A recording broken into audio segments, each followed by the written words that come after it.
complementar, pueden preguntar también. ¿Mm?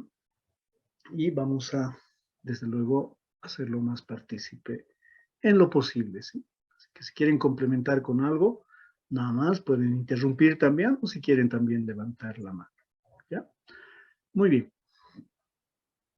Entonces, avancemos nuestra materia. Me voy a salir para que puedan tener una visibilidad mejor. Bueno, no sé si alguien podría, antes de empezar, por favor, que no es muy importante, pero bueno, si alguien podría, no tengo espacio en mi computadora, si alguien podría grabar la clase, tal vez podría colaborarnos. Por favor, ¿alguien podría hacerlo para que le dé la autorización o no necesitan? A veces hay programas, ¿no? Que ya se pueden, sin necesidad de autorización, grabar. ¿Mm? Sí, doctor, yo podría grabar. Ya, muchas gracias, Primo. Entonces, le voy a autorizar. Necesita autorización, ¿no? ¿O tiene el programa? Sí, doctor. ¿Me autoriza usted? Muy bien. Gracias, Primo. Muy bien. Entonces, aquí está, Primo. Listo. Recording in progress. Muy bien. Entonces, vamos a entrar a nuestra materia, que es informática médica. El término de informática, pues ha nacido de este señor, Carl Steinbuch, en 1957. Él es un científico, bueno, era un científico alemán, ¿sí? Que ha empezado a usar este primer término, mezclando ambos conceptos entre lo que es la información y lo que es automático. Este científico alemán, pues ha ido desarrollando tecnología cibernética, porque su profesión también, como es el ingeniero electrónico, pues ha ido investigando y viendo nuevas pautas, que ya en 1950 se hablaba, ¿sí? Del desarrollo tecnológico en los países del primer mundo. Aquí no, desde luego siempre hemos vivido un poco retrasados en relación a los otros países considerados de primer mundo. Ahora ya no, el tema tecnológico de alguna manera nos permite estar casi a la par con los otros países de mayor desarrollo potencial económico, ¿no? Que nos permite también, desde luego, el manejo tecnológico en la actualidad. Entonces, este ingeniero alemán plantea el término de la informática basado en estos dos conceptos, ¿no? En la información, que es hacer que alguien se entere de una cosa que desconoce. Es decir, que todo el mundo sepa lo que es ese algo que yo quiero hacer conocer.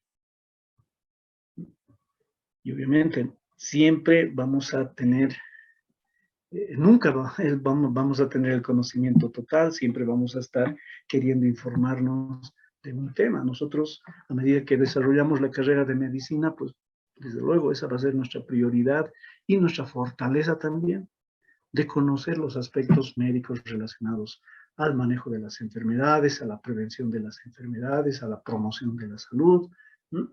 Y varios otros aspectos relacionados a eso. Pero no todos lo saben. Antes, el secreto médico partía desde ese punto de vista. El secreto médico no solo era guardar la enfermedad o el padecimiento que tenía el paciente, sino también el secreto médico, aunque es un cuento, esto no está comprobado, pero ¿por qué las recetas médicas no tienen buena letra? ¿Por qué a veces aparecen garabatos? Y eso viene como una tradición, nos cuenta la historia, que justamente eran porque los médicos aplicaban diferentes tratamientos a los pacientes.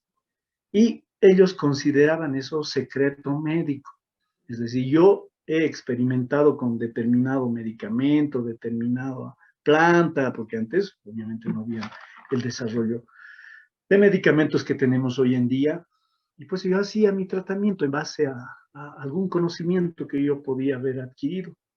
Y para que nadie me copie, para que no me copie mi colega, yo debería de hacer, esa era la tendencia, hacer la letra más ilegible posible, que solo podía entender el farmacéutico que me conocía, o el dispensador de los medicamentos, ¿no? De los colutorios que antes de que se desarrolle ya el tema tecnológico médico también en cuanto a la administración de medicamentos, pues eran preparados, ¿no? Y de ahí es que, en ese sentido, la información era muy secreta, muy propia de quien generaba. Y esto ha ido cambiando con los años, con el desarrollo humano. Se ha comprendido de que la información más bien tiene que ser conocida por todos, porque es la única forma de no solo andar actualizado en cuanto a información, sino también, sobre todo, del cuidado de la salud. En el cuidado de la salud no debería de haber secretos. Bueno, hoy en día ya prácticamente no lo hay. Uno entra al internet, consulta cualquier cosa y te aparecen miles, ni siquiera un criterio. Lo importante es saber discernir con cuál criterio me voy a quedar yo. Obviamente, si no tengo un conocimiento básico, puedo errar también en adquirir una información que no es la adecuada, que no es la real. Entonces, en ese margen de lo que es la información, pues este ingeniero ha propuesto este término, ¿no? Y el otro término que usa es automático, que se puede decir como una función por sí solo, que realiza total o parcialmente un proceso sin ayuda humana, como lo que hoy en día tenemos. Este planteamiento y este concepto, no se olviden que se ha planteado en 1957. Aún eran hipótesis que se manejaban en esa época. Y desde luego, hoy en día, estos conceptos ya son totalmente tangibles. Nosotros ya lo experimentamos. La información la tenemos y la tenemos absolutamente sin que dependa de una mano humana. Entramos al internet y la máquina, el móvil, mucho más desarrollado todavía hoy en día, solamente es apretar un clic y ya tenemos toda la información que nosotros queramos saber. Y a la hora que queramos. No hay límite para el tiempo relacionado a lo que nosotros quisiéramos saber. Pero ahí también está la gran diferencia y el peligro de lo que representa también, sobre todo el tema de la actualización en la información, ¿no? En la informática. Lamentablemente, el tema tecnológico y el desarrollo de toda el desarrollo informático, pues trae cosas buenas y trae cosas malas.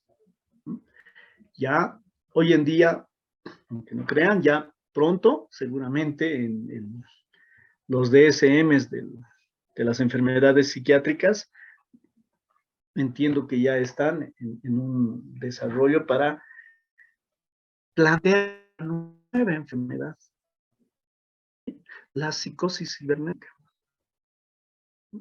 que está desencadenando lamentablemente el mal uso de las redes sociales, de todo el sistema informático que se ha desarrollado hoy en día.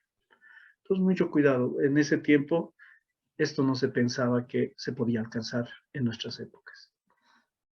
Entonces, hablando solo de informática, es el conjunto de conocimientos técnicos que se ocupan del tratamiento automático de la información por medio de computadoras.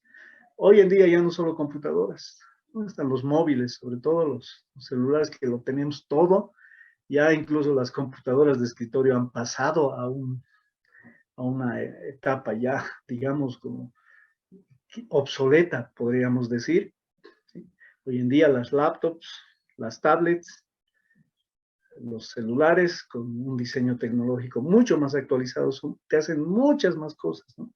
No sé quién de ustedes tiene el último modelo, no sé qué tipo realmente desconozco qué tipo de cosas más se podrá hacer, pero la tablet que tiene una de mis hijas, que es nomás de última generación, bueno, ella trabaja ahí, ¿no? Ella es un equipo mucho más portátil, mucho más fácil de llevar. En fin, la tecnología realmente es sorprendente. Entonces la informática también es una ciencia y la ciencia, pues el concepto de esto no va a cambiar. Y la ciencia ya se ha definido que son conocimientos verificables que podemos ver, obtenidos mediante la observación y la experimentación. ¿Mm? Esta experimentación nos permite tener la explicación de sus principios, de dónde nacen, ¿no? Y varios aspectos en general. Esto también es importante conocer qué es la tecnología. La tecnología es un conjunto de herramientas, son varias herramientas hechas por el hombre, todas fabricadas por el hombre. No hay nada que conozcamos de forma tangible, de cosas me refiero, que no haya sido creado por el hombre. Sobre todo en el tema informático, todo ha sido creado por el hombre. Como los medios eficientes nos dicen para un fin. Y en este caso, el fin era brindar la información automática, que hoy en día es tangible. Ayuda a modificar el entorno para cumplir una necesidad. La informática sí ha cambiado, ha modificado nuestro comportamiento social.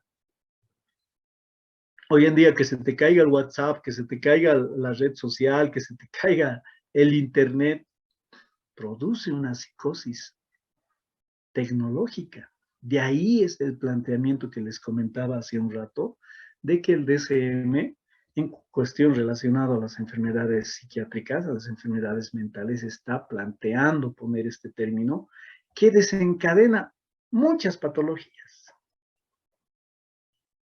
¿Sí? Entonces, ha cambiado prácticamente la tecnología, el desarrollo tecnológico, todas estas herramientas tienen ese fin, modificar el entorno social para cumplir una deficiencia, puede ser, sí, una necesidad también, si hoy en día el Internet pues, se ha vuelto una necesidad. Ya no es un lujo como antes. Lo mismo podemos hablar de los carros, ¿no? Antes, tener un auto pues, era un lujo.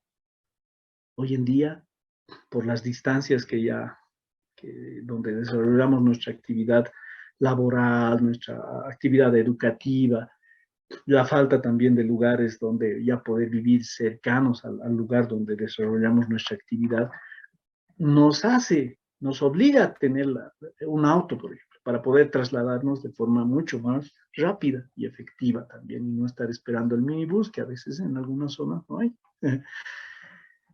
Y bueno, todo esto nos pone en una visión mucho más actualizada de lo que es el desarrollo informático.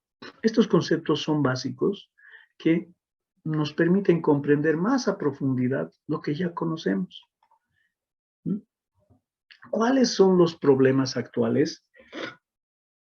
Esto siempre nos vamos a referir en el ámbito médico, en el ámbito del manejo y de la interacción con el paciente. ¿Con qué estamos tropezando en nuestra realidad? Y coincide también en muchas otras realidades, no, desde luego, sobre todo en los países de Latinoamérica, donde el desarrollo tecnológico todavía no está totalmente fundamentada como en China, Japón, bueno, sobre todo los países de Asia, que su desarrollo tecnológico en cuanto a cibernética, en cuanto al desarrollo informático, en todas sus áreas prácticamente ya hoy en día tiene un desarrollo muy potencializado. ¿Qué problemas encontramos al momento de entablar una relación médico-paciente? Pues hay la ambigüedad del lenguaje. Es decir, hay criterios de diagnóstico que pueden no entender no solo otro médico, menos el paciente. ¿Sí? Entonces, esta ambigüedad del lenguaje en cuanto a sobre todo al criterio emanado respecto al diagnóstico, puede traer confusión. ¿Mm? Porque hay enfermedades, y ustedes cuando experimenten ya su práctica como profesionales, se van a dar cuenta. La mayoría de esas, muchas enfermedades, en un principio, antes de que se manifiesten como tal, son sindrómicas. Es decir, hay una infinidad de signos y síntomas que nos van a dar a pensar que es una determinada enfermedad, pero que no cumple todos los requisitos como para animarnos a dar un diagnóstico certero. Por eso, en nuestras historias clínicas van a ver que al final la mayoría usamos diagnóstico presuntivo. No estamos seguros del diagnóstico que estamos dando. Y cada vez la inseguridad nace más. ¿Por qué? Porque lamentablemente, les digo, muchos de los profesionales se apoyan en los exámenes complementarios, en lo que vaya a arrojar los exámenes complementarios. Estamos dejando de un lado la clínica, que es la acción que siempre ha sido la fortaleza de los médicos, lo que vemos en el paciente y confiar en nuestra intuición. Pero hoy en día cada vez ese aspecto se está perdiendo más.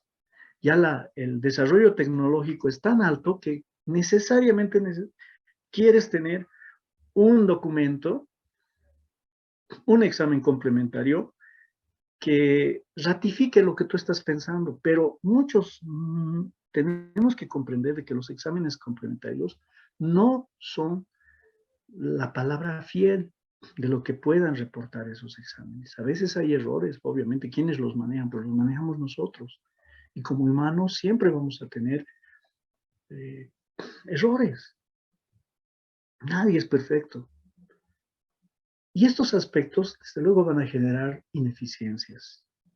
Van a interferir en la efectividad del diagnóstico, del tratamiento y del manejo del paciente. Eso tenemos. No hay una unificación. Pero ¿hasta qué punto también, ese es ahí el otro pensamiento, hasta qué punto tener una conjunción única de un criterio es bueno? Porque las normas hoy en día, también normas legales, que ya no podemos obviarlas, porque es una obligación nuestra conocer las normas sobre las que nos basamos, nuestra profesión, ¿no? Nos dice que cada médico desarrolla la actividad en función a su criterio. ¿Qué quiere decir eso? Que es mi juicio, es mi decisión, que puede ser contrapuesto con otro colega que tenga la misma especialidad que yo, sí, y él decir, no se debería de manejar este caso así, pero es su criterio. Y aquí la contraposición con la informática. La informática quiere, y cada vez se está manejando más, y allá no solo quiere, es casi un hecho, está manejando códigos. Ya vamos a ver en las próximas clases qué es el CIE-10, vamos a ver algunos aspectos que son códigos para especificar determinadas patologías, pero que en determinados casos no cumplen. El CIE-10 es una mezcolanza de letras y números para identificar enfermedades, ¿sí? Que en muchas veces, yo a veces tengo un cuadro sindromático que no coincide dentro de lo que está en el CIE-10, que es un código internacional para el manejo de enfermedades. Entonces, ahí se contrapone el tema legal, que también es humano, ¿no? Es mi criterio. Es como que a ti te preguntaran, ¿qué opinas del gobierno actual?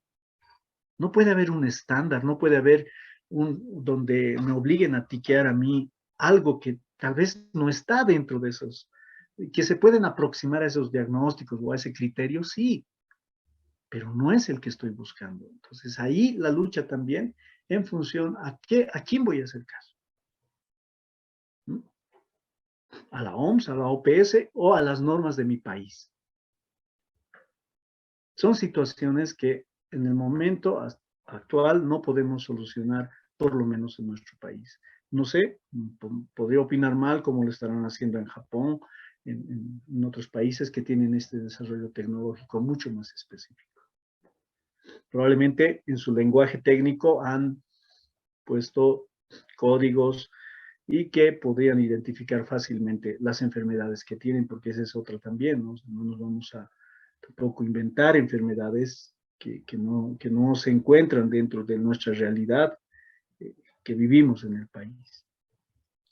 Otro de los problemas actuales, diferentes servicios atienden sin que exista comunicación entre ellas. Ese sí es un gran problema, porque cuando viene un paciente, pedimos la historia clínica, a veces nos traen la historia clínica vacía. Es decir, yo tengo la especialidad en traumatología, vamos a suponer, me traen la historia clínica que va a ser solo de traumatología, siendo que este paciente ya ha sido visto por cardiología, ha sido visto por endocrinología, en fin, y otras especialidades más que pueden tener exámenes complementarios. Pero como yo soy traumatólogo, por la deficiencia del sistema de comunicación que tenemos en los hospitales, solo me va a llegar la historia de traumatología. Y no tengo esos otros antecedentes para tomar una buena decisión y atender bien a los pacientes. Porque ese es el otro problema, ya no se considera el manejo de otros servicios, porque obviamente voy a desconocer. No tengo ese antecedente de qué le están haciendo en endocrinología, qué está manejando cardiología. Porque si tuviera ese conocimiento, esa unificación del expediente clínico, yo podría tomar una mejor decisión respecto a qué tratamiento le voy a dar. Porque ustedes saben bien que algunos medicamentos son antagonistas del efecto de otros medicamentos. Y si ese paciente cardiópata está recibiendo un tratamiento cardioprotector y yo doy un corticoide que tal vez pueda alterar la acción de sus medicamentos, porque pues los corticoides en casos agudos, sobre todo inflamatorios, funcionan muy bien, pero mi criterio puede estar bien en ese sentido, pero puedo perjudicar otra acción de tratamiento. Y esa falta de comunicación, porque a veces, sobre todo en los pacientes crónicos, les comento, como su patología es de años, su historia clínica pues es ampulosa, ya hasta hay 2, 3 tomos de cantidad de hojas que físicamente sí, es muy difícil que te vayan a traer todo el expediente clínico, tendrían que traerte a veces una caja con todos sus documentos para saber todo su historial. Y por eso es que en esos pacientes de los casos crónicos, pues dependiendo de la cantidad de controles que tenga, generalmente se tiene 1 año, 2 años antes, ¿no? Actuales, antes de su consulta posterior.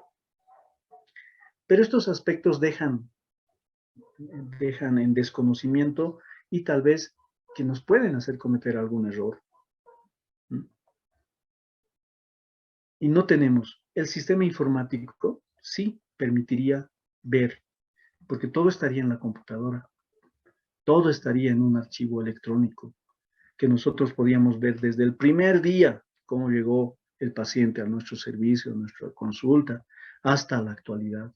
¿Qué interconsultas hizo? Si tuvo cirugías, qué tratamiento, cuánto tiempo de tratamiento lleva, cuál fue la respuesta a estos. En fin, podemos hacer una serie de cosas que en la actualidad se nos es difícil por este manejo. ¿Mm? Y esta desconexión que se tiene entre otros colegas, entre los otros especialistas, entre los otros servicios. Pero no se olviden que nuestro manejo médico es integral. No solo estamos los médicos. Importa lo que diga la enfermera, importa lo que diga el laboratorio, importa lo que digan los diagnósticos de imagen.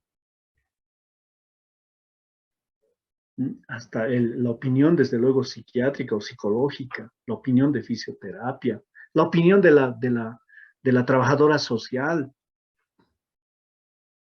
porque tenemos que comprender que el manejo médico es multidisciplinario, ya no es solo médico. Cuando te encierras en ese campo de pensar que solo tu palabra es ley, pues estás equivocado, porque vas a descuidar los otros aspectos que son importantes al momento de llevar adelante la atención del paciente. Otro de los problemas, el uso de sistemas de codificación heterogéneos desemboca en fragmentación de la atención. El no tener un código único, a veces, para el manejo informático, desde luego, lejos de ayudar, perjudica, porque hace entrar en error y en confusión respecto al manejo de los pacientes. Sobre todo al momento de dar las recetas médicas, hoy se maneja un código, un sistema de código para cada medicamento dentro de algunos lineamientos que nos da el Sistema Nacional del Medicamento. Entonces, allí te equivocas una letra, un número, la receta va a salir con otro nombre, otro medicamento, porque el código a veces, pues, falla. Son códigos que no están muy bien solidificados, y ese es el error también que ahora se